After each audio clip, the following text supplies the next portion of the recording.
Visagiste et cinéma. Tu pourrais nous faire ça a jamais été fait ça. Ouais, c'est clair, tu vois. Tu pourrais nous faire des tutos de beauté et tout. Courtney Cox, je le conseille quand même d'arrêter un peu le botox, mais... Non, parce que quand même sa frange dans le 3, c'était chaud. Ah ouais, elle a une frange dans le 3.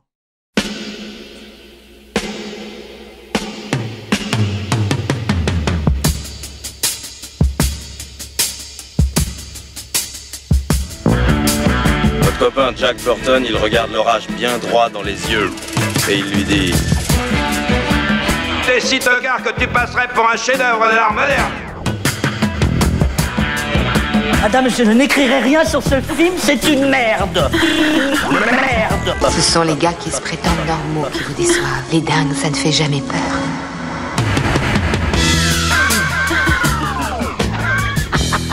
Elle nous connaît dans les coins, la frangine.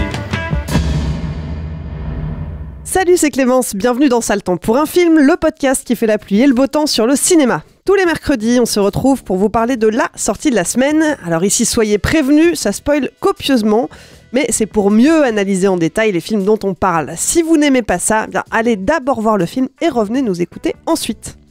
À mes côtés cette semaine, ils n'hésitent jamais à slasher les films qui ne leur plaisent pas, ils les taillent en morceaux avec leurs arguments affûtés comme des couteaux de boucher.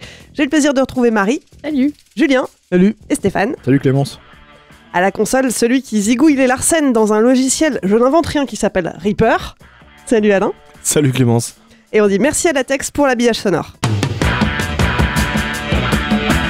Un grand merci à tous les auditeurs et les auditrices qui nous soutiennent. On ne le dira jamais assez, cette émission existe grâce à vous. Pour continuer à développer d'autres programmes originaux, intéressants et indépendants, on a besoin de sous. Si vous aussi, vous voulez nous aider à grandir, n'attendez plus, rendez-vous sur patreon.com ou tipeee.com, mot-clé Capture Mag. Et puis un petit rappel, si vous êtes du côté de Paris ce samedi, foncez au Club de l'Étoile, c'est la séance Capture. On ressort un film culte rien que pour vous. Et cette semaine, qu'est-ce que c'est Alain ? Bad Boys 2 de Michael Bay. Film culte.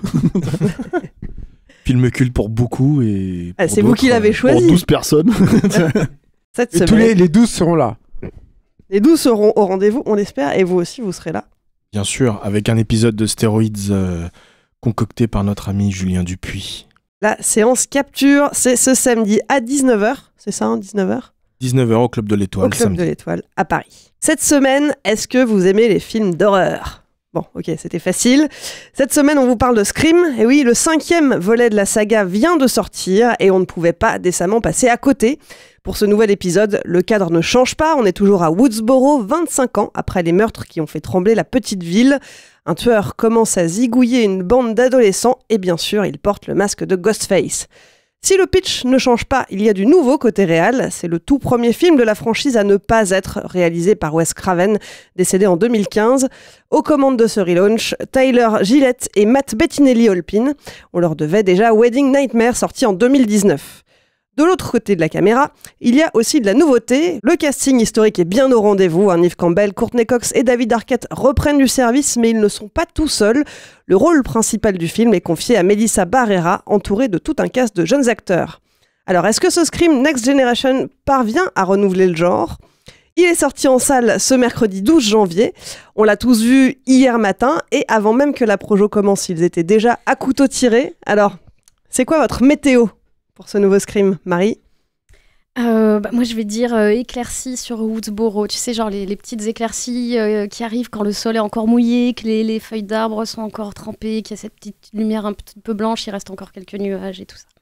Quel romantisme. Bah ouais, mais faut bien que je le défende parce que je sais que ça va être compliqué.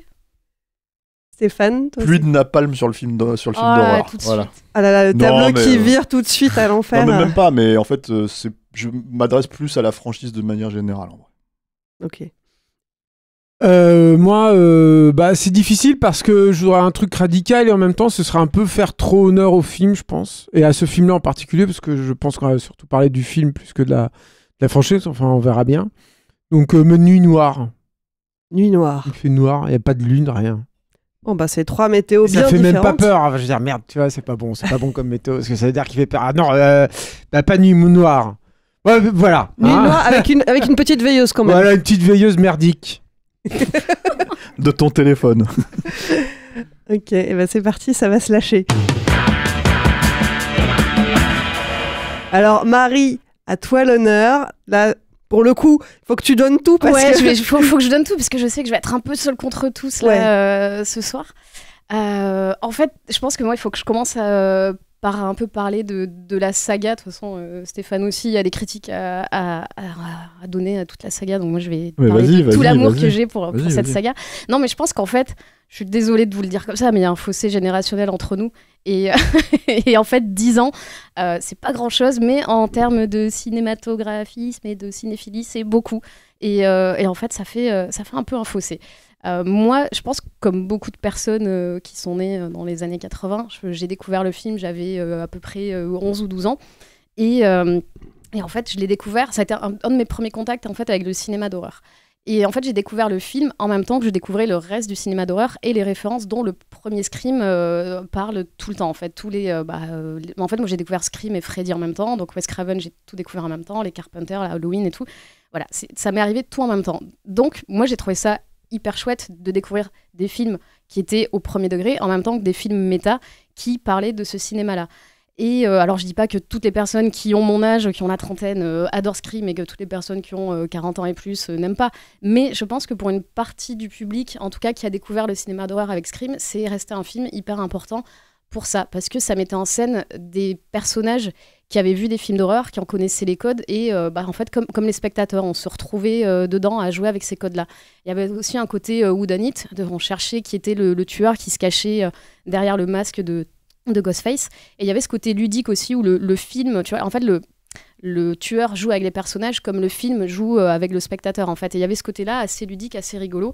Et parce que en fait, il y a aussi un changement de paradigme avec Scream où c'est pas comme Freddy, Jason, Michael Myers qui reviennent à chaque film. Là, le tueur revient, mais c'est juste le masque qui revient. C'est toujours des identités différentes qui se mettent derrière le masque. Et les personnages récurrents, c'est les personnages qui reviennent jusqu'au 5e, là, le trio, Gale, Dewey et Sidney. Et donc, en fait, tout ça, ça fait que moi, j'ai un attachement particulier à cette franchise-là aussi. J'ai beaucoup travaillé sur le slasher et j'ai revu les films à peu près 3 fois chacun l'année dernière. Donc, je pense que ça joue aussi. Plus je les vois, plus je les aime.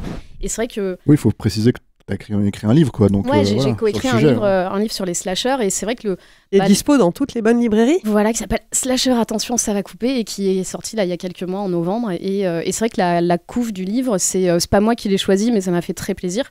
C'est l'affiche de Scream, en fait. C'est le visage de Drew Barrymore, donc qui mourait dans la première scène du film. Et aussi, les scènes d'ouverture, c'est aussi quelque chose d'important dans la saga. Parce qu'avec le tout premier, en fait, on était assez surpris puisque c'est Drew Barrymore qui est sur l'affiche du film et elle meurt dès la 12e ou 13e minute, dès la scène d'ouverture. En fait, à la base, elle devait tenir le rôle principal, celui de Sidney, et pour des questions d'agenda, elle pouvait plus le faire, des questions de planning, ça marchait pas. Donc, elle a demandé à Wes Craven de faire ce rôle d'ouverture en disant je suis la personne la plus connue du cast et ça va étonner tout le monde si je meurs dès le début, ça prouvera que personne n'est safe et que tout le monde peut mourir dans ce film. Et c'est vrai que c'était une scène assez forte. Et moi, ça reste une de mes scènes d'ouverture de films d'horreur et même une de mes scènes d'ouverture de films tout court préférées, quoi. Et je sais que sur ça, même Stéphane l'aime bien. Donc c'est le seul truc, je pense, qui sauve de la saga. Oh, mais on en parlera après. Mais voilà. Donc tout ça pour dire, voilà, j'étais un peu longue, désolée, mais voilà, tout ça pour... Mais t'excuses pas, on est content de t'entendre. Tout ça pour dire que... Mais par contre, c'est vrai que t'as raison, je pense qu'il va falloir qu'on resitue chacun notre appréciation et notre position vis-à-vis de la saga. C'est indispensable, en fait. Voilà, donc tout ça pour dire que moi, c'était un film, en fait, que j'attendais pas tant que ça, je le non, alors Marie, depuis quelques jours. Alors, on peut partager les groupes WhatsApp de Capture Mag. Depuis quelques jours, je l'attends. Nombre GIF en fait qui se baladaient comme ça, avec de surtrépignation. Ce qu'on vous dit pas, c'est que je suis venue avec mon t-shirt Ghostface et tout. Exactement. Non, mais en fait, oui, tu le caches là sous ton sweat, mais tu l'as. Ouais, mais je l'enlèverai plus tard. Mais de toute façon, c'est pas filmé, donc. Non, mais voilà. En fait, moi, c'était un film que j'attendais pas tant que ça ces derniers mois parce que je le redoutais beaucoup, parce que j'avais un peu peur du syndrome Halloween avec les 2 Halloween de David Gordon Green dont on a parlé récemment. Et c'est un film que je redoutais plus que j'attendais parce que c'est toujours un peu compliqué de faire une suite 11 ans après la précédente. C'était déjà le cas du 4. Et donc voilà. Donc moi, je le redoutais beaucoup. Et en fait, moi, j'ai quand même passé un bon moment quand on l'a vu. C'est un peu... En fait, je pense qu'il y a beaucoup de nostalgie de mon côté, donc je pense que mon jugement est sûrement un peu biaisé, mais en fait c'est pas grave parce que moi j'ai expliqué tout ce que mon attachement à cette franchise. Donc du coup, c'est pas, je renie pas ce côté-là un peu doudou. Et tant pis, je l'assume complètement. En fait, il y avait plusieurs questions sur ce film. C'est le premier film de la saga sans Wes Craven. Bon, il y avait déjà eu la série, mais qui était vraiment pas très bonne et dont on ne parlera pas parce que c'est pas très important.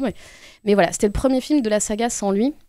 Et c'est pas comme Freddy, qui était une saga qui lui avait échappé, dont il avait réalisé le premier et seulement le dernier. Là, c'est vraiment tous les films avaient été réalisés par lui. C'est aussi Williamson n'est pas là au scénar, il est seulement. Il est prod exécutif. Voilà, et en fait, je pense qu'ils étaient. Prod délégué. Ouais, je sais même plus, mais en fait, en gros, ils étaient vraiment obligés, je pense, de mettre son nom au générique pour pouvoir dire on fait un Scream, on n'a pas Wes Craven, mais on a. C'est basé sur des personnages qu'il a créés, donc oui. automatiquement, il est au générique. Oui, mais même lui, je veux dire, il a fait pas mal la promo du film et toute la promo s'est axée autour de Wes serait très fier de nous, on est vraiment dans l'héritage de Wes. Tu voyais toutes les interviews des 3 acteurs qui disaient nous on revient parce qu'on nous a dit que c'était vraiment, moi c'est ça qui me faisait peur parce qu'il parlait de Wes Craven, c'était vraiment le mot à placer dans tous les trucs promo. Donc tu te dis à quel moment c'est sincère, c'est du marketing. C'est vrai que c'est un peu compliqué d'imaginer la saga sans Wes Craven et sans Williamson, même si on sait qu'on va reparler des mêmes personnages. Il y avait aussi une question qu'on se posait surtout depuis le 4, c'est est-ce qu'ils vont enfin tuer un des personnages principaux ?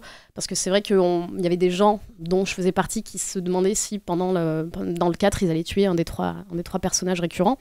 Et donc voilà, donc c'est pour ça que c'était une saga, un épisode que moi j'appréhendais pas mal.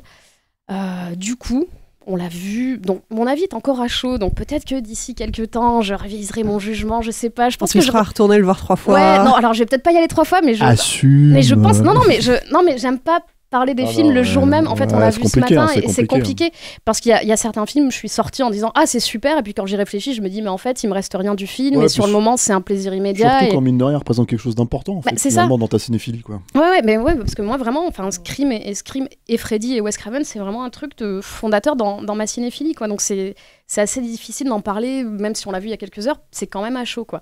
Donc moi je trouve que c'est un bon Scream et je trouve que c'est un bon slasher. Il y a ce côté méta, et là en fait c'est pareil, ça revient un peu à ce qu'on disait tout à l'heure, c'est que si t'as pas aimé en fait ce côté méta il y a 25 ans dans le premier, tu peux pas l'aimer aujourd'hui 25 ans plus tard dans le 5e, parce qu'en plus ça a été réactualisé, ramené à chaque épisode avec plus ou moins de justesse, et c'était plus ou moins lourd, donc je sais que c'est très compliqué. De toute façon, voilà, si on n'aime pas, on n'aime pas. Mais moi, je retrouve ce truc où on parle du côté méta, ça parle de Elevated Horror. On définit ce film-là comme une requel, je crois qu'ils disent. Legacy quel et requel, ouais. Ouais, voilà. Et en fait, tu te dis que ces dialogues-là, c'est presque la promo du film au final, tu vois. Ça devient à méta vraiment à un niveau. Moi, ça m'a beaucoup fait penser au dernier Matrix sur cet aspect-là. Oui, qui est méta... qui questionne aussi le fait de devoir faire une suite et de qu'est-ce que ça implique vis-à-vis des fans, vis-à-vis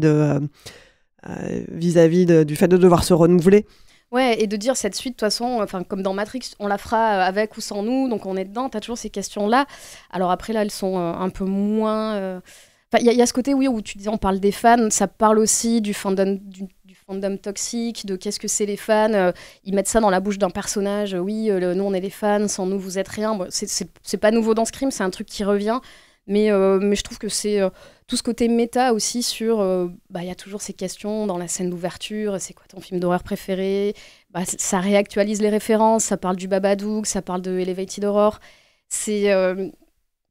En fait, moi, ça me fait rire autant que ça m'agace un peu, en fait, ces trucs-là. Je trouve que c'est moins lourd que dans certains autres opus de la saga, et surtout dans la série, parce que dans la série, c'était vraiment... Il y avait un personnage qui reprenait un peu le rôle de Randy dans le premier, et qui était vraiment le geek, qui ressortait toutes les références, tous les trucs. Là, il n'y a plus ces personnages-là. Donc, je trouve que c'est moins lourd, moins appuyé. Il y en a un quand même... Il y a le jumeau et la jumelle, et elle leur fait quand même tout un exposé sur... Mais il en faut toujours un, mais c'est moins... Je trouve, en fait, les personnages... Je trouve que ce nouveau cast, en fait, il est moins... En fait, dans le 4e, il y avait vraiment des personnages miroirs de ceux du premier, en fait, où vraiment tu retrouvais la nouvelle Sydney, le nouveau Randy et tout. Là, c'est des personnages, bon, ils n'ont pas forcément une énorme backstory, mais ils existent un peu par eux-mêmes. Enfin, surtout ces deux sœurs, je les trouve très bien, ces deux actrices. Leur personnage, je le trouve pas trop mal avec leur backstory. Je crois que ça s'appelle Jenna Ortega et Melissa Barbera. Melissa Barbera et Jenna Ortega, ouais, tout à fait. Et moi, je les trouve pas mal. Je trouve que le cast, en fait, c'est un reproche que je faisais je suis désolée, je fais que citer les précédents parce que c'est un film que je peux pas ne pas jauger à l'un des précédents, en fait. Mais dans le 2e et le 3e, il n'y avait pas vraiment de personnages secondaires, surtout dans le 3. Où c'était pour le coup vraiment des personnages miroirs parce que c'était un film dans le film, il tournait Stab numéro 3 je crois, ou je sais plus lequel, mais voilà. Parker posé quand même, non? Ouais. C'était dans le 3, non? C'était quand même un nouveau personnage qu'ils introduisaient qui était relativement important, non? Oui, mais qui était en fait tous, il y avait c'était littéralement, tu te souvenais pas à part elle parce que tu la connaissais un peu, mais c'était vraiment la nouvelle, la deuxième Sydney, la deuxième Gale, parce il jouait les rôles des personnages existants, quoi. Et là, en fait... Oui, mais tu pousses le méta jusqu'au bout, hein. C'était ça la logique. Hein. Oui, bien sûr. Et dans le 4, c'était ça aussi, où il y avait toute une nouvelle génération. Le 4 devait un peu ramener deux générations de spectateurs, en même temps qu'il ramenait 2 générations de personnages. Mais c'était vraiment un peu des copies et tout. Donc moi, là, j'aime bien ce nouveau cast. En tout cas, il y en a 2-3 qui sont pas mal. Bon, il y en a certains qui sont un peu moins bien et qu'on revoit même pas vraiment à la fin du film, qui sont pas vraiment... qui n'ont pas vraiment d'arc, mais il y a aussi mon petit côté nostalgique en fait, où je suis contente moi de retrouver Neve Campbell, de retrouver Courtney Cox et de retrouver David Arquette. J'ai l'impression qu'en fait ces personnages et ces acteurs, moi c'est c'est toujours ce truc de ce côté doudou, hein, mais je suis contente de voir que les personnages ont évolué ou pas, de voir un peu la déchéance de Dewey qui vit dans un trailer park, de voir que Gale a retrouvé une carrière, de voir que Sydney à une famille, et c'est un peu comme si je prenais des nouvelles des gens que j'ai connus il y a quelques temps, quoi. Mais et cette scène où je crois que c'est le personnage de Sam qui dit merci à Sydney et à Gale, moi je la vois très méta et je la prends un peu pour moi parce qu'en fait c'est des personnages mine de rien qui ont compté pour moi dans ma cinéphilie et même dans ma culture de manière générale. Donc moi je suis contente de les revoir. Je suis contente de voir l'évolution qu'ils ont eue. Je sais pas si on peut spoiler, mais je suis contente de voir qu'il y en a un de ces personnages-là qui meurt. Parce que c'était un peu un truc attendu, même si, c'est peut-être pas la meilleure scène et tout, mais je suis contente de voir qu'ils prennent enfin la décision, au bout de 5 films, d'en bazarder au moins un, parce qu'à un moment, il faut aussi se c'est comme Han Solo dans épisode 7, quoi. Oui. C'est un peu genre, il fallait le faire, quoi. C'est pas, puis c'est pas une mort, mais bon, en même temps, elle est à l'image du personnage aussi, quoi. Ça, c'est vrai. Mais moi, je trouve ça bien, tu vois, au moins, c'est cohérent, quoi. C'est son grand Torino, à ce personnage. On va pas spoiler plus loin, mais voilà, en tout cas, non, mais moi je trouve ça cool quand ça ose enfin, parce qu'en fait l'idée c'est on se pose dans l'héritage de Wes Craven, mais au moins on arrive à tuer un personnage et on reste pas coincé dans un truc où on touche à rien. Donc c'est peut-être pas, mais voilà, moi je vois Julien qui boue la barre d'impatience, c'est intéressant, qui se frotte les mains. Non, pas du tout. Non, mais enfin... Non, il a changé d'avis là. Écoute, on va être deux contre toi. Non, mais ça m'intéresse en fait. Non, mais moi, voilà, en tout cas, c'est mon ressenti de personne qui a grandi en fait avec Scream, parce qu'au final, sûr, évidemment. Toutes les autres sagas, je les ai découvertes. Il y avait déjà plusieurs épisodes, voire des sagas terminées.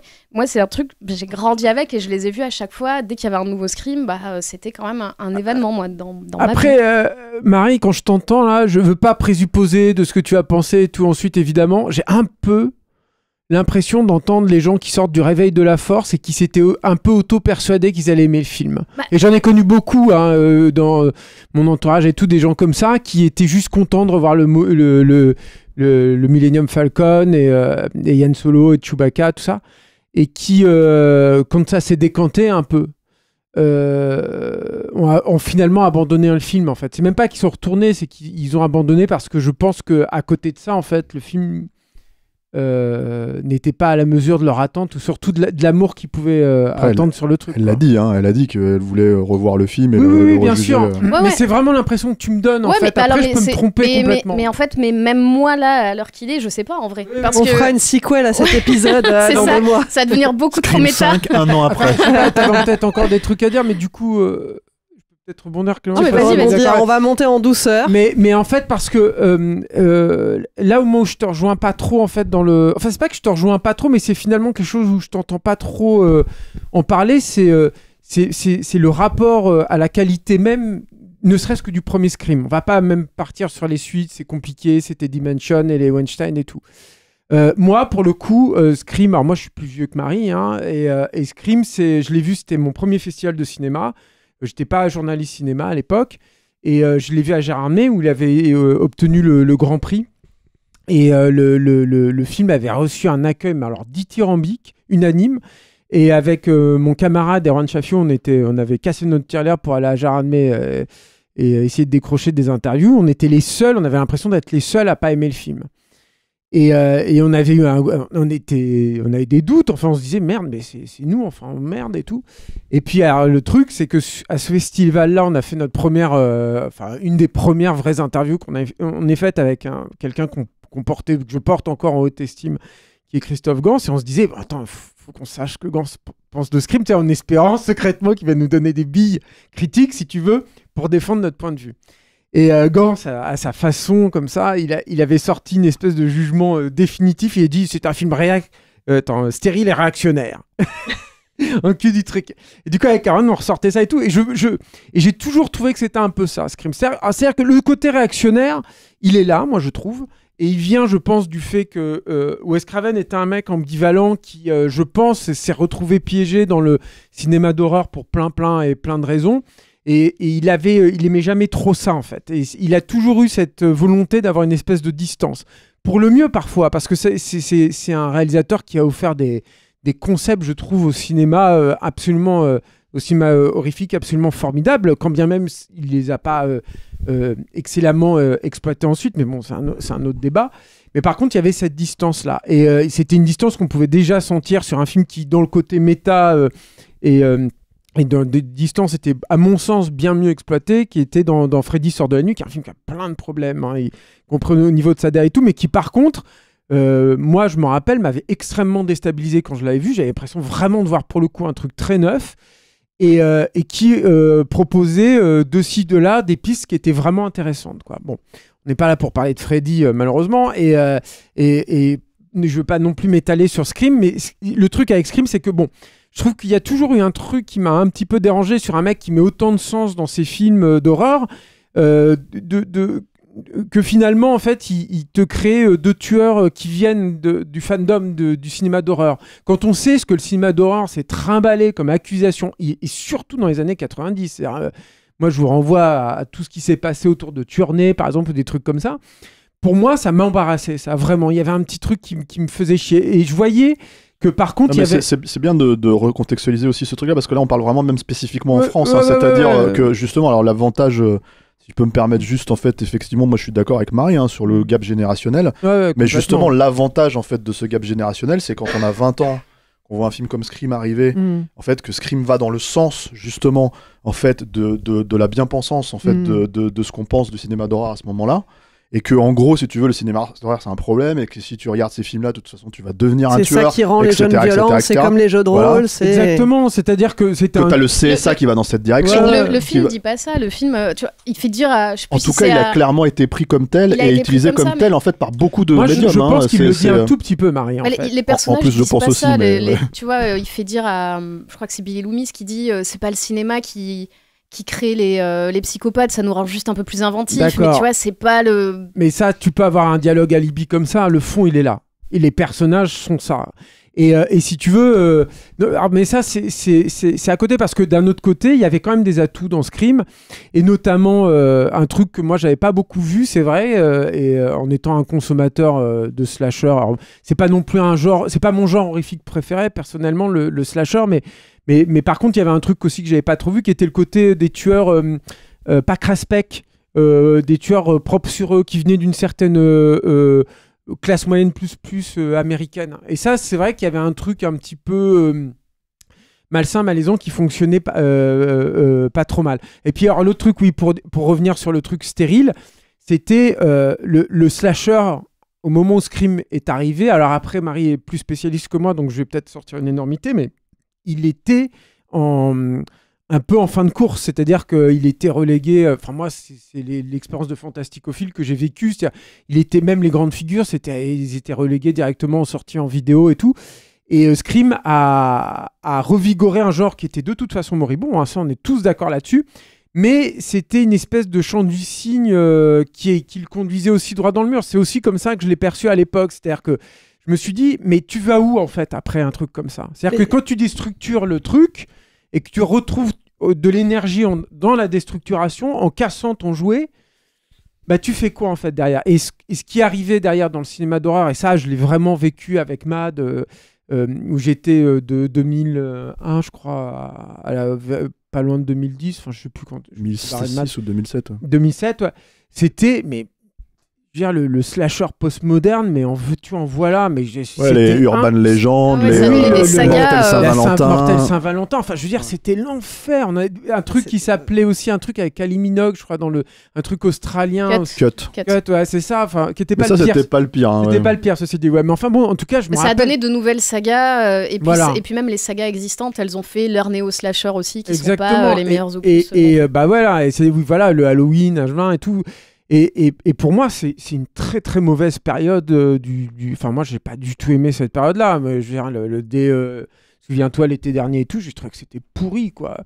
Bon, bref. Et du coup, c'est vrai que j'ai pas le bon. Et puis, un dernier truc aussi sur Scream, mais qui vient aussi de la personnalité de Wes Craven, qui était très désagréable pour des fantasticophiles, encore une fois, un peu craspec, quoi. Parce que nous, on était des gros geeks un peu en autarcie, quoi. Tu vois, on n'était pas. Tu lisais Mad, c'était comme si tu regardais un bouquin porno, quoi, presque dans un cours de l'école. Et c'est que Scream a aussi permis à toute une presse de s'emparer de ce genre-là et de trouver la belle aubaine, en fait, pour ça. Et je trouve que c'est toujours un très mauvais signe. C'est-à-dire que moi, je trouve que quand Cronenberg il a été récupéré tout à coup par les cahiers et tout, c'est qu'il y a un truc qui pète en fait dans ces genres. Enfin, en tout cas, moi, dans ma philosophie, dans ma façon d'apprécier le cinéma de genre. Quand ça approche le grand public un peu trop près. Oui, c'est-à-dire qu'il y a un truc où le mec, il est conscient de soi déjà, il a une vraie conscience de soi. Il y a un truc où il va finalement se couper d'un truc fondamental dans ces trucs-là qui est, il faut que ça ramasse de la thune. Il faut délivrer le show, quoi. Il faut faire un truc rigolo, quoi. Et je trouve qu'il y a une déviation en fait dans les objectifs qui m'a toujours un petit peu embarrassé. Et je me souviens que après cet avis un peu vénère qu'on avait eu sur le film, quand on l'a vu arriver dans les cahiers du cinéma avec des grosses analyses où les mecs ils tiraient des conclusions absolument ahurissantes sur un plan d'œil avec le reflet de Ghostface et tout dedans, bon, moi ça m'énervait en fait. Je voyais là-dedans tout un procédé qui ne me déplaisait pas. Bon. Alors maintenant, moi j'ai posé ce truc-là. Après, du coup, moi, la suite là, de Scream tardive, franchement, j'en ai rien à foutre. Je crois que j'avais même pas regardé la bande-annonce. Ça m'intéresse pas. Mais j'essaie d'être honnête et j'essaie de me dire, il y a quand même des atouts chez Wes Craven, indéniables, moi je trouve. Après, Stéphane, je pense qu'il sera pas d'accord avec moi là-dessus, pour le coup, mais il y a des atouts indéniables. Qu'est-ce qu'ils vont en faire ? Et là, je trouve, c'est là en fait où je rejoins pas du tout Marie. C'est que je trouve que, justement, tout ce qui faisait le prix du premier Scream, et je parle vraiment que du premier, encore une fois, les suites, c'est pas la même valeur, je pense. Mais là, je ne les retrouve pas du tout. C'est-à-dire que Wes Craven, quand même, c'est un mec, à ce moment-là de sa carrière, il avait un vrai savoir-faire. Il avait un savoir-faire dans la gestion de l'intensité des scènes d'action, un savoir-faire dans la gestion de l'espace. C'était pas du McTee, c'était pas du McTiernan, c'était pas incroyable, mais tu comprenais où t'étais. Quand les mecs ils se poursuivaient dans un salon, dans une maison et tout, tu comprenais où t'étais. Là, dans le film, mais c'est de la purée, quoi. Mais c'est impossible. Moi, j'étais paumé tout le temps là quand Et c'est fondamental dans le plaisir que tu peux ressentir dans un slasher, surtout dans Scream, où la proximité avec le tueur, elle est constante. C'est-à-dire que quand Jason il arrive dans une pièce, tu sais que tu vas canner. Et Freddy, la question de l'espace ne se pose pas du tout, en tout cas pas dans ces termes-là. Dans Scream, c'est important parce que le tueur est un humain, il se cogne sur les meubles, il se fait mal, donc tu te caches derrière un fauteuil, tu gagnes des points. Tu vois ce que je veux dire ? Je sais pas si c'est un peu... Là, moi, déjà, j'ai pas retrouvé ça du tout, quoi. Après, sur le côté méta, c'est un film qui sort en 2021, quoi. Donc bien après, je crois 25 ans après... 2022. C'est 25 ans. 2022, pardon. 25 ans après le premier. Où est la mise à jour, finalement ? C'est-à-dire, à part de citer Babadook et de citer Jordan Peele, quelle est la mise à jour, en fait, dans ce film ? C'est intéressant, quand même. Il s'est passé des choses dans le cinéma d'horreur, pour de vrai, pas juste ces deux films-là. On consomme plus les films de la même façon. On les voit, il y a sur les streamings avec les trucs. Mais je trouve qu'il y a un petit côté cosmétique dans la mise à jour, mais rien de fondamental. Alors que je pense qu'un fan tordu, sa façon de consommer le film d'horreur aujourd'hui n'est pas la même qu'un fan tordu à la fin des années 90. La fin des années 90 du coup. Enfin, si 96. Voilà. Donc voilà. Alors ça, c'est mon deuxième truc. Et le dernier truc, c'est sur le cast. moi, pour le coup, j'ai un gros problème avec le cast. C'est-à-dire que je trouve que ça, c'était une autre qualité en fait du premier Scream, c'est que Neve Campbell, elle détonnait un peu en fait, parce qu'elle avait elle avait en elle une espèce de fragilité. Tu sentais qu'elle était pas pétée, mais enfin il y avait un petit truc, une petite fragilité, un truc qui détonnait. Une fêlure. Ouais, une fêlure. Elle est très jolie, hein, c'est indéniable, hein, mais elle est plus charmante que jolie, par exemple. Elle fait pas partie d'un canon de beauté complètement californien, moi je trouve. Et là, la grande sœur là, qui est censée être un personnage complètement pété, hein, pour le coup, on la voit, elle est introduite dans le film en prenant des anxiolytiques, des benzodiazépines, des antipsychotiques. Voilà, des antipsychotiques, voilà. Donc, elle est hyper apprêtée, la meuf, quoi. Elle est maquillée, mais laisse tomber, avec un balayage, là, je sais pas comment on appelle ça, là, sur les cheveux pour avoir des couleurs. Non, c'est ça, c'est un balayage. Je connais rien, moi. Un ombre R. Mais enfin, bref, donc, voilà. Et je trouve qu'elle trimballe rien. Enfin, elle peut pas. Moi, je l'achète pas du tout, ce perso, quoi. Moi, ça m'aurait intéressé qu'elle soit un tout petit peu fêlée, un tout petit peu machin. Et c'est pour ça, moi, d'autant vu son passif. Bah oui, c'est ça. Et je trouve que là, et tout le cast, en fait. Hein. C'est-à-dire que moi, je déteste Matthew Lillard. C'était mon acteur, celui que je détestais le plus après Scream et tout. Je supportais pas ce mec. Mais il a fait école. Il est retourné dans d'autres trucs et tout. Et je pense que certes, il y a eu le succès de Scream, mais finalement, ce mec-là, et je le dis à mon corps défendant parce que voilà, je me force un peu, mais il trimballait quelque chose. Il avait amené un petit truc. Il détonnait. Ce qui tue le riche, je pense aussi que c'était un peu la même chose. Bon, il n'a pas eu une carrière mirobolante, mais ils étaient... Voilà. Là, le cast...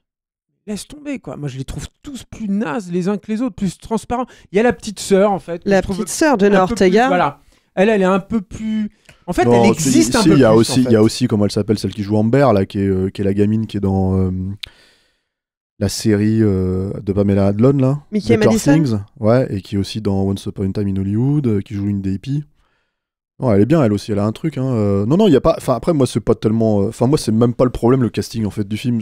Pour moi, là, on a beaucoup parlé de la saga originale, et moi, je vais pas forcément répéter. Je suis plus ou moins du côté de Julien. Hein, je suis d'accord avec lui.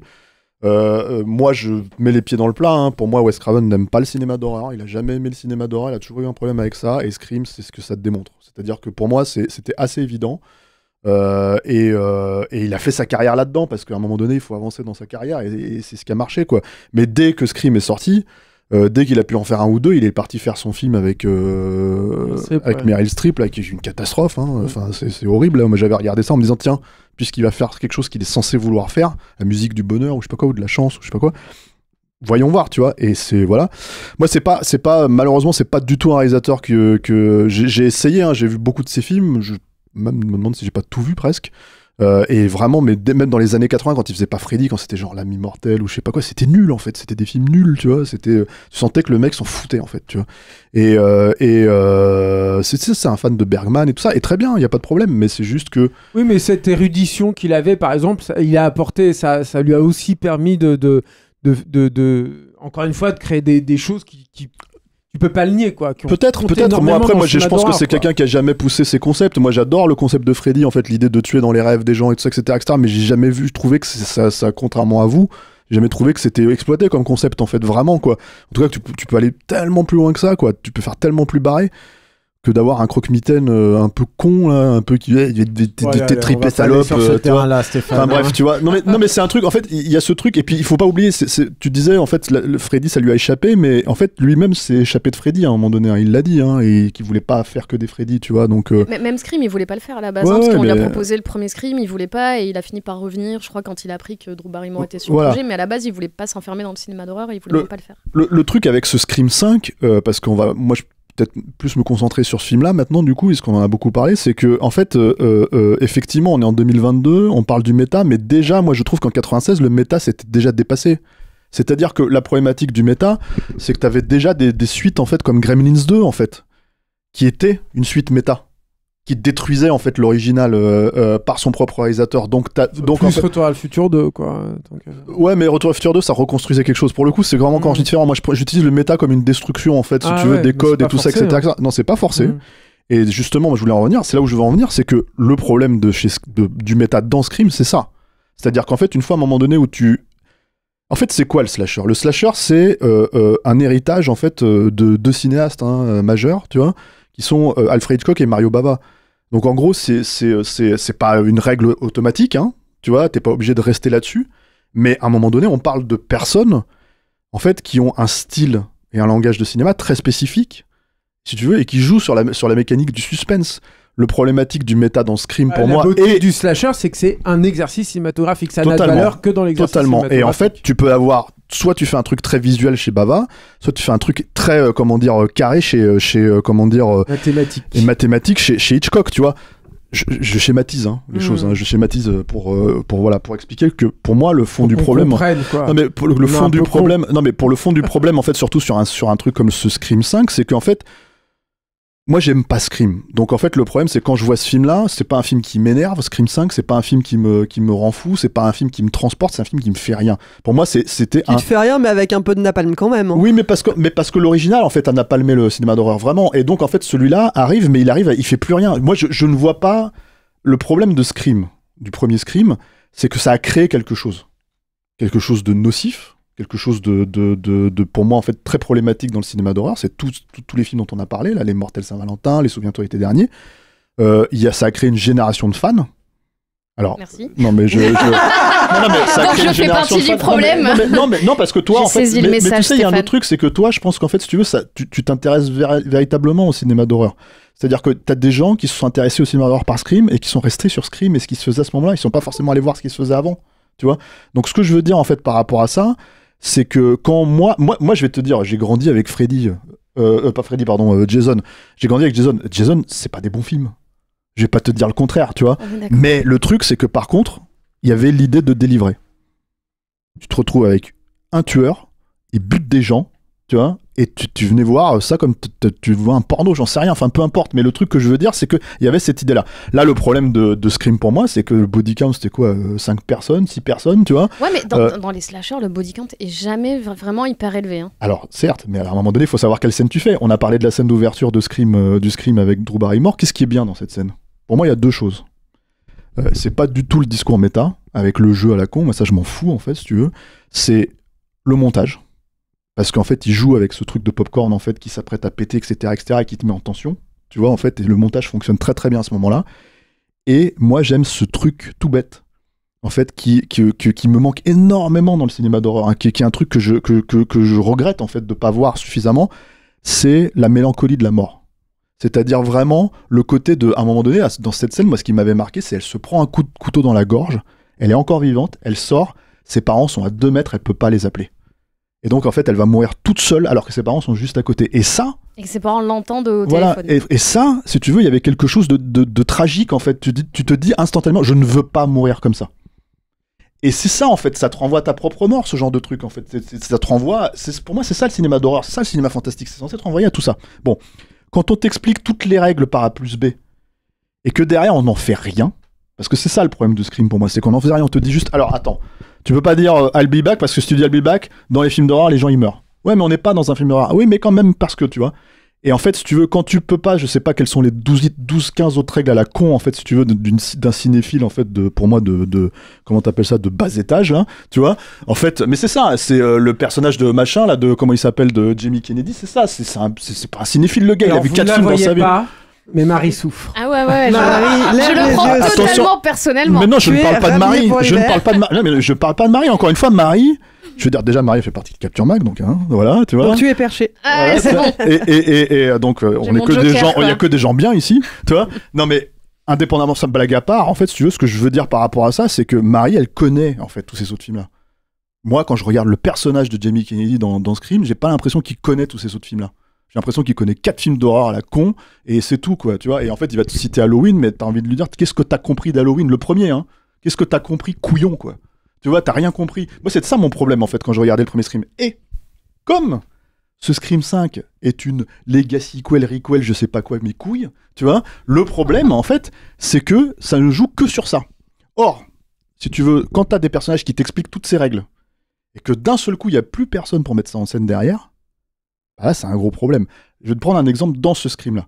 Il y a une scène avec un personnage qui va se faire tuer, et en gros, si tu veux, les réalisateurs joue sur la perception de qu'est-ce qui va apparaître dans le champ. C'est-à-dire que le personnage, il ouvre comment t'appelles ça, un placard. Un placard. Le placard prend tout l'espace, si tu veux, en fait, du champ du cinémascope, tu vois.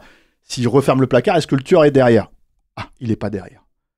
Il va ouvrir le frigo, même bidule. Il va ouvrir je sais pas moi, sa salle de bain, même bidule, machin, etc., etc. Il arrive, finalement, devant la porte d'entrée, qui est le seul truc dans sa putain de baraque où, en fait, où le tueur, tu sais qu'il est rentré, t'as tout compris, puisqu'elle était fermée avant, c'est pas lui qui l'ouvre. Et là, il fait ah non, c'est bon. Là, il se pose plus la question, le spectateur n'est plus censé se poser la question, tu claques la porte et le tueur est là. Évidemment qu'il est là. Ça veut dire que toute la mécanique du suspense qui a été mise en place ne fonctionne pas. C'est-à-dire qu'elle est vraiment faite de manière à ce que, en fait, toi, tu t'attendes en fait à un jumpscare qui n'arrivera finalement pas parce que, en fait, le jumpscare, c'est censé te surprendre. Et ils utilisent le seul moment où c'est censé être un jumpscare. Pour moi, c'en est même plus un. Parce qu'en fait, tu sais qu'il est là, c'est bon. Si la porte, elle est entrouverte, c'est que le tueur est rentré. C'est tout ce qui a été mis en place dans la séquence, tu vois. Et le gars se fait buter, voilà, et puis tu te retrouves avec une scène. Et comme t'as pas, ce que je disais, la mélancolie de la mort, comme t'as pas tous ces trucs-là dans ces scènes-là, comme il y a pas, si tu veux, le personnage principal qui meurt pour moi je vais essayer de pas le spoiler, tu vois, le personnage phare de la saga qui meurt dans celui-là, il n'y a pas de mélancolie de la mort non plus. Il n'y a pas une scène à la justement Drew Barrymore dans l'original. C'est-à-dire que, en fait, moi, ça m'a fait, c'est ce que je dis, ça m'a fait comme Han Solo. Ça m'énerve. Si j'avais un attachement émotionnel au truc, ça m'aurait énervé. Comme j'en ai pas, je m'en fous, tu vois. Mais mais tu vois, c'est tout le problème du réveil de la force. C'est-à-dire que ça m'avait énervé parce que je me suis rappelé à ce moment-là que j'avais un attachement émotionnel au personnage, d'une manière ou d'une autre, tu vois. Et que là, les mecs sabotent le truc. Bon. Qu'est-ce que je dirais d'autre en fait sur le truc? C'est que on a parlé du méta, on a parlé de Matrix Résurrection, on a parlé de comment dire, de Scream et tout ça. Le méta, en fait, si tu veux, c'est un outil. Tu peux décider de l'utiliser dans le langage du cinéma. Tu peux décider de te dire, ok, si je combine en fait ma cinéphilie avec ce que je sais du cinéma, tout en prenant en compte que les spectateurs sont maintenant suffisamment évolués pour l'entendre et le comprendre, je peux créer quelque chose en fait, si tu veux, qui discute de ça de manière en fait métatextuelle dans mon récit. C'est-à-dire pas je le cite, je le fais. Ce film ne fait pas ça. Je vais prendre un exemple très spécifique. On a beaucoup reproché, par exemple, à Tarantino de jouer sur le méta, tu vois, dans sa carrière. Mais en fait, et on peut se dire que c'est un problème, si tu veux, qu'ils reprennent des trucs des autres films, etc., etc. Mais sauf que, en fait, sa façon de penser les choses, sa façon de mélanger, bon, lui, il mélange les genres, il fait pas que du slasher, il fait, tu vois, voilà. Ça lui permet justement, en fait, de créer quelque chose de nouveau. Juste parce que, en fait, par exemple, je vais prendre cet exemple dans Kill Bill, tu vois, t'as, comment dire, la fiancée, enfin, The Bride, Béatrix, qui est enterrée vivante, tu vois, comment elle va s'en sortir? Là, t'es une pure scène d'horreur. Comment elle va s'en sortir? La réponse, elle est dans le kung-fu. Parce qu'en fait, elle a appris le kung-fu, elle a appris à casser les trucs, et en fait, si tu veux, t'as tout un flashback et tu reviens. Tu peux ne pas aimer comment c'est fait. Tu peux ne pas aimer tous ces trucs-là. Mais par contre, en fait, c'est totalement méta. Parce que, en gros, si tu veux, il s'est posé ces questions-là sur le genre, il s'est dit comment je vais les réintégrer. Là, c'est pour ça que je parle de cinéphile de pacotille, en fait, pour moi, quand je parle de Jamie Kennedy dans le truc, c'est que, en fait, à part établir les règles, si tu veux dire, vous pouvez pas faire ça, les gars, parce que ça va arriver, et en plus, dans notre film, ça arrive, tu vois, parce que, on a vu des films d'horreur, tu vois, ben voilà, et là, du coup, ce film, c'est la même chose, il ne réinvente rien. Je veux dire, moi, je vais quand même spoiler un truc. Parce que ça fait partie de la logique de Legacy Quell en fait qu'on a sur ce film-là, c'est l'apparition de Skeet Ulrich. Disons ça comme ça. Bon, c'est une apparition fantomatique. Elle joue avec le truc et c'est ridicule. T'as l'impression que c'est Jiminy Cricket sur l'épaule de quelqu'un qui est en train de dire vas-y, fais tes trucs, fais tu vois, tu te rappelles de moi, j'existe. Tu vois. Et tout ça pourquoi? Parce qu'en fait, il y a une règle dans les Scream qui est qu'il faut que ça soit automatiquement lié à des personnages en fait, si tu veux, qui sont dans le premier film. Mais bon, déjà, t'as envie de dire, vous pouvez plus rien recréer, les gars, en fait, si vous continuez comme ça. C'est-à-dire qu'on est obligé de parler de tout le temps les mêmes 3, 4, 5 personnages, en fait, qui sont dans le... Et dans Scream 6, ils pourront effectivement faire revenir Matthew Lillard s'ils veulent. Dans Scream 7, ils pourront faire revenir, je sais pas, moi... Là, il y a la sœur de Jamie Kennedy dans celui-là, qui apparaît vite fait, tu vois. Enfin, donc voilà, c'est des trucs, tu vois, c'est complètement... Enfin, c'est cette espèce de logique, en fait, si tu veux, où le tueur ne revient pas parce que c'est jamais le même, mais en fait... Si tu veux, et c'est un whodunit, mais bon, en fait, c'est un whodunit dont tu te fous. Parce qu'en général, le tueur, c'est un personnage qui est, comment dire, introduit dans ce nouveau film. Tu vois ce que je veux dire? Enfin, c'est-à-dire, il a juste une connexion. C'est toujours un nouveau personnage. C'est toujours un nouveau personnage. Donc, en fait, le whodunit, tu t'en fous. Moi, ce qui aurait été intéressant, éventuellement, c'est de me dire... Pourquoi tu t'en fous? Bah, parce que déjà, en fait, si tu veux, c'est un peu comme... moi, j'avais exactement ce même problème sur Saw. C'est-à-dire qu'en fait, le questionnement de qui... Alors, les questions se posaient plus sur les films d'après, tu vois. Mais en fait, le questionnement dans Saw, c'est mais qui est le tueur? Qui, en fait, les personnes qui manipulent tous ces gens-là? En fait, c'est le mec qui était là dans un coin, dans son lit d'hôpital ou je sais pas quoi, et basta, tu vois. Et là, tu te fais, mais vous foutez de ma gueule? Comment vous voulez que je devine? Le jeu du whodunit, c'est de deviner, tu vois. Mais en fait, c'est de faire des paris et de se dire, moi, je suis sûr que c'est machin. C'est pas du tout pareil. Dans Saw, la problématique de Saw, c'est qu'il te donne pas la carte. Ouais, bien sûr. Il te la cache. Sauf que là, il te la donne, la carte. Sauf que là, il te la donne. Ouais, j'ai envie de te dire, pour moi, c'est un autre problème. C'est-à-dire que le whodunit, moi, je l'ai. Enfin, je sais pas ce qu'il en est. Mais tu le devines très très tôt. Vite. Mais c'est le problème. Parce que c'est exactement le même que dans le 1. Et là, tu te dis, mais qu'est-ce que vous réinventez? Parce qu'ils ont créé leurs règles. Ils te le disent littéralement en plus. Non seulement, il y a deux choses. On va pas spoiler qui est le tueur. Mais moi, ce qui me fait marrer, c'est que en fait, le tueur, il utilise son propre téléphone. Et ensuite, il y a un autre tueur, on lui dit, c'est toi le tueur, il fait tu vois, et voilà. Donc en fait, sans même spoiler de manière détournée, en fait, les films le disent en fait au bout d'un quart d'heure. T'as un gros signe derrière un des tueurs où quand dans une scène, t'as un truc accroché au mur, une espèce de manteau noir avec un truc blanc, et tu vois que ça fait vraiment le truc de Ghostface. Mais ça, à la limite, c'est de la mise en scène, on va dire. Tu vois ce que je veux dire? Ce que je veux dire, c'est que là, en fait, ce qu'on raconte là, c'est du pur truc de récit scénaristique. C'est-à-dire qu'en fait, tout est déjà dit. Donc en fait, au bout d'un moment, le whodunit, il a jamais compté. Et d'ailleurs, en vrai. Moi, je suis désolé, mais si tu veux, quel est l'intérêt des tueurs dans Scream? Le seul intérêt des tueurs dans Scream, c'est que c'est des fans de cinéma. Dans le premier, c'était le seul intérêt. Après, qui sait, comment c'est, quelle est leur histoire par rapport aux autres, on s'en fout. En vrai, le seul truc, c'est ils sont identifiés comme des fans de cinéma. C'est tout. Et en fait, si tu veux, donc le whodunit, en fait, il marche pas. En fait, le whodunit, il faut que tu connaisses les personnages. Si tu voulais qu'il y ait un vrai whodunit, il faudrait que le tueur, ça soit Neve Campbell, là, soit Dewey, soit, comment il s'appelle, Courtney Cox. Ça aurait été ça, le truc, tu vois. Toi, t'avais envie que ça soit Courtney Cox. Mais parce que pour moi, c'était le seul truc à un moment donné où tu pourrais inventer quelque chose. J'espérais qu'il y a un truc comme ça, en vrai, parce que je me disais, en plus, comme il faisait un peu la promo sur le tueur, c'est toujours quelqu'un que vous connaissez, bah, les seuls que tu connais, c'est ces trois-là. Donc j'aurais aimé qu'il y ait un des trois, en fait, qui est snappé. Mais bon, tu vois très vite que ça va pas aller vers là, quoi. Je pense que t'espérais avoir dans la saga, dans le cadre de la saga. Une nouvelle proposition, en fait. Et ce film-là, non, c'est ce que je disais tout à l'heure de façon maladroite, je pense, mais sur le fait qu'il retravaille finalement pas les fondamentaux de Scream. Non, parce que pour le coup, ça reste... il les récupère. Non, mais en fait, quand ils t'ont dit pendant toute la promo qu'il restait vraiment dans les cordes et que c'était dans les trucs de Wes Craven et tout, bah pour le coup, c'est vraiment, il y a rien qui t'étonne en fait dans ce film-là et ça reste vraiment dans le. C'est un vrai problème. Ouais, hein. Et il y a d'autant rien qui t'étonne que, en fait, encore une fois, je veux dire, si tu as vu quelques films qui pourraient éventuellement s'inscrire dans cette direction-là ces dernières années. Bah, en fait, si tu veux, tu regardes la façon dont certains personnages ont été castés, ils sont récupérés de la même manière ici, si tu veux. Tu vois ce que je veux dire? Donc en fait, au bout d'un moment, en plus quasiment les mêmes raisons, avec les mêmes logiques, tu vois. Donc ce film, en fait, si tu veux, pour moi, c'est comme Scream 4.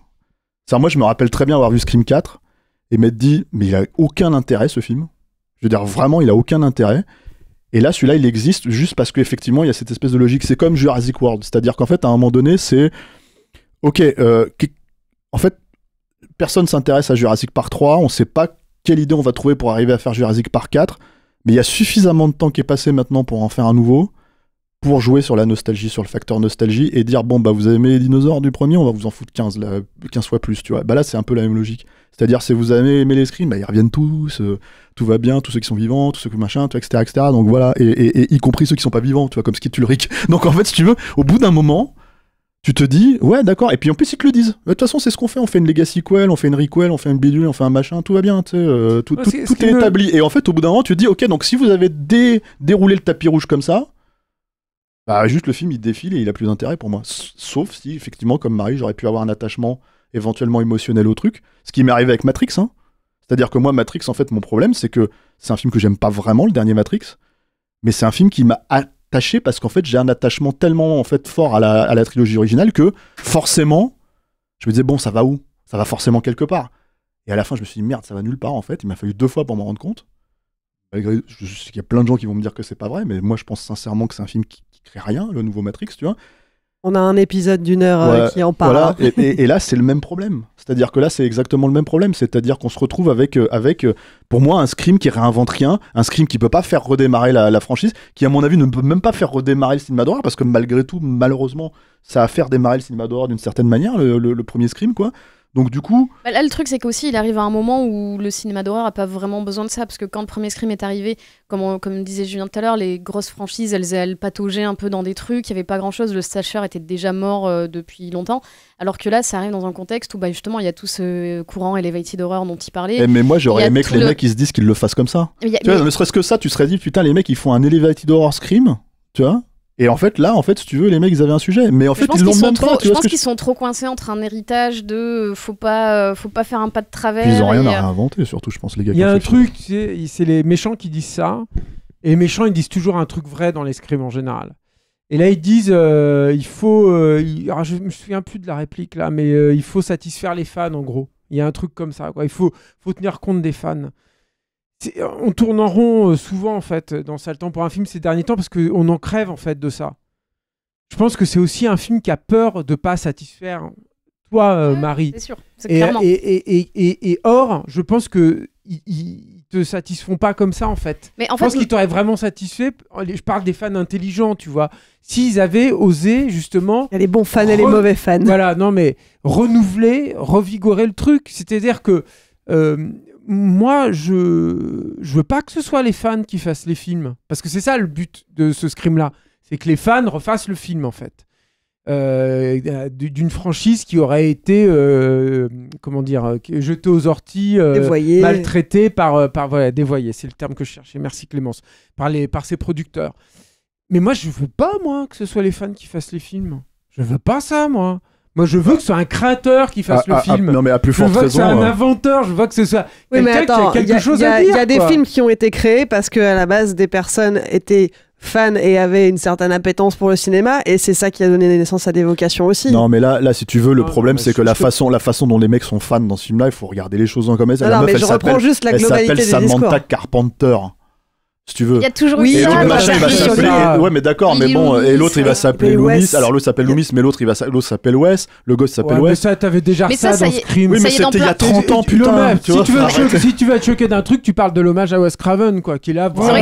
C'est vrai qu'on en a pas parlé, ça, mais c'est vrai que c'est un truc gênant. Pour le coup, c'est embarrassant, mais ça. Mais après, le truc référentiel à mort, c'est aussi dans les films d'Edgar Wright. Tu vois, Shaun of the Dead, c'est plein de références comme ça aussi. Oui, propose quelque chose. Oui, donc je suis d'accord. Je suis d'accord, mais la citation, elle est aussi différent aussi de ça, c'est qu'il parle d'un truc qui lui est très intime, très spécifique. Moi, j'ai pas l'impression que les deux mecs là, ils parlent beaucoup d'eux, ou même les scénaristes que je ne connais pas, quoi, ils parlent beaucoup d'eux. Tu vois, c'est vraiment voilà. Et comme l'arrivée finalement des acteurs des précédents, c'est-à-dire que tu as beaucoup parlé du fait que tu aimes en fait qu'ils soient là et tout. Moi, je trouve qu'ils sont insérés dans le récit au chausse-pied, y compris dans leur réapparition. Moi, j'aurais aimé voir une plus forte évolution des personnages, en fait, parce que moi, je suis très attachée au personnage de Sidney Prescott, parce que justement, il y avait aussi un peu un renouveau de la Final Girl, en fait, qui, comme c'était une Final Girl méta, en fait, elle pouvait choisir ou non de suivre les règles ou pas. Et on avait ce côté où la Final Girl couchait avec son petit copain, alors qu'on lui disait qu'il fallait pas, et elle le tuait à la fin, elle reprenait le contrôle sur le film, sur sa vie, sur tout. Et en fait, moi, je me disais, après, moi, j'aimais pas trop le côté méta du 4, qui était, je pense, en partie lié casser les codes. Ouais. Fondamental, c'est ça qu'on attend de ces mecs-là. Et en fait, il y avait le côté du 4 qui était un peu artificiel, où, pareil, à la fin, elle disait, ouais, pas dans mon film, you don't fuck with the original, machin. Il y avait ce côté-là. Et en fait, là, dans celui-là, en fait, j'attendais qu'il se passe un truc avec le personnage de Sidney, et j'ai l'impression qu'en fait, elle subit vachement plus les événements que dans les précédents où elle sortait du rôle de victime en fait et elle prenait les choses en main. Et là, aucune vision sur le film original quoi. Ouais, dans ce truc-là, il y a pas ça et c'est vrai que moi ça m'a vachement. Elles se refilent le flingue entre elles avec Gail, genre ouais bon celui-là je te le laisse, non vas-y tu le toi. Et tu dis mais non en fait faites un vrai truc. Ouais, c'est vrai que là, je trouve que le rôle qu'elle endosse a pas vraiment d'intérêt finalement, à part le fait que ça soit Sidney Prescott. Elle contribue pas à l'action d'une manière. Elle subit rien. En fait, elle subit là où à chaque fois elle prenait les choses en main à un moment ou l'autre du film. Là, j'ai l'impression qu'elle subit jusqu'à la fin, quoi. Mais c'est surtout qu'elle n'apporte rien. C'est-à-dire que ce personnage-là qui vient à ce moment-là, il doit apporter beaucoup de choses. C'est hyper important. Même quand elle essaie, elle essaie de se connecter un peu avec la nouvelle victime, machin, en fait, l'autre lui dit bah non, je veux pas tes conseils et je m'en vais. Et en fait, elle la laisse en plan littéralement sur le trottoir, quoi. T'as l'impression qu'ils auraient pu très bien faire le film sans ces personnages-là au final. Sur plein d'aspects. Hein. Oui, mais je pense que justement, les gens n'iraient pas le voir. Oui, non, mais d'accord, c'est autre chose. Mais ce serait quoi la différence avec la série télé, quoi, tu te dis, bon, bah voilà, j'efface en fait ces trois personnages-là du film. Qu'est-ce qui reste ? Finalement, le film tient sans eux. Bah non, enfin, moi, je trouve pas. Ça devrait être les piliers, quoi. C'est les fondations, normalement. Bon, les amis, on va trancher ici. Pour ton deuxième visionnage, quand je l'aurai vu 3-4 fois, je vous dirai. Tu pourras nous laisser un message sur le répondeur. Je vous rappellerai pour dire en fait j'ai changé d'avis ou pas. Oui, laisse un message. C'est rigolo. En tout cas, vous, si vous voulez vous faire votre propre avis, Scream est sorti en salle ce mercredi 12 janvier. Et puis, si vous vous intéressez au slasher, on vous rappelle aussi que le livre coécrit par Marie, Slasher, attention ça va couper, est disponible dans toutes les bonnes librairies. Et on ne se quitte pas sans passer par la case répondeur. Le répondeur, c'est le moment où vous pouvez nous donner votre avis sur le film du moment. Vous avez adoré, vous avez détesté, vous n'êtes pas d'accord avec l'équipe et vous avez des arguments, dites-le nous. Pour ça, c'est très simple, il suffit de retrouver Capture Mag sur Messenger, enregistrer un petit message vocal et on le diffusera dans la prochaine émission. La semaine dernière, on vous parlait de Licorice Pizza, le dernier film de Paul Thomas Anderson. Alors, qu'est-ce que vous en avez pensé ? On écoute ça tout de suite. Pour toute l'équipe de Capture Mag, c'est super ce que vous faites, je vous suis depuis plusieurs mois, donc vraiment continuez. Voilà, après Scorsese et Kubrick, c'est le cinéma de Robert Altman qui irrigue à nouveau le dernier film de Paul Thomas Anderson. Le film fétichise jusqu'au bout la photographie naturaliste de l'époque. Le film dialogue constamment avec notre époque en crise, manifestant une insouciance étranglérieuse, assez soucieuse des carcans familiaux, de l'orientation homosexuelle à masquer, d'une jeunesse plutôt éprise de commerce que de politique. Ça ne brille pas et tant mieux, c'est drôle, parfois subtil, c'est long comme un interminable été, sans y surréel, c'est parfois un peu la vie. Je sors de Licorice Pizza, de Paul Thomas Anderson. Moi c'est le deuxième Paul Thomas Anderson que je vois seulement. Faudrait que je rattrape mon retard, mais vraiment j'ai vu Phantom Thread et celui-là et ça me donne pas vraiment envie. Alors il y a des qualités indéniables de mise en scène, la photo est pas dégueulasse, les plans sont léchés, tout ça, ça joue plutôt bien. Mais moi le problème que j'ai avec le film c'est que les personnages, et j'avais déjà le problème avec Phantom Thread, je trouve que les personnages n'ont pas des réactions forcément très cohérentes, et du coup ils me semblent totalement antipathiques, je m'attache absolument pas à eux, et je suis pas touché. Donc 2 heures sans être touché par le film, c'est un petit peu long.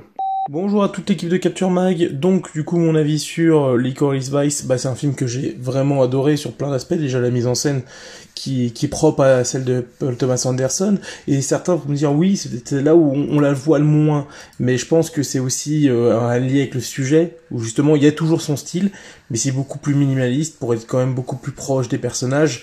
C'est un très bon film et merci Capture Mag d'être là et d'avoir d'aussi bonnes critiques.